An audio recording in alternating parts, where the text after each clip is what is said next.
بھلا تم نے اپنے پروردگار کی قدرت کو نہیں دیکھا کہ وہ سائے کو کس طرح دراز کر کے پھیلا دیتا ہے، اور اگر وہ چاہتا تو اس کو بے حرکت ٹھہرا رکھتا؟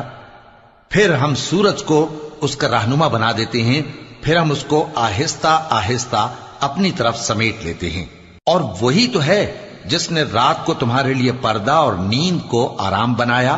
اور دن کو اٹھ کھڑے ہونے کا وقت ٹھہرایا۔ اور وہی تو ہے جو اپنی رحمت یعنی مے کے آگے ہواؤں کو خوشخبری بنا کر بھیجتا ہے، اور ہم آسمان سے پاک نتھرا ہوا پانی برساتے ہیں تاکہ اس سے شہر مردہ یعنی بنجر زمین کو زندہ کر دیں، اور تاکہ ہم وہ پانی بہت سے اور آدمیوں کو جو ہم نے پیدا کیے ہیں پلائیں۔ اور ہم نے اس قرآن کی آیتوں کو طرح طرح سے لوگوں میں بیان کیا تاکہ وہ نصیحت حاصل کریں، مگر بہت سے لوگوں نے انکار کے سوا قبول نہ کیا۔ اور اگر ہم چاہتے تو ہر بستی میں ڈرانے والا بھیج دیتے،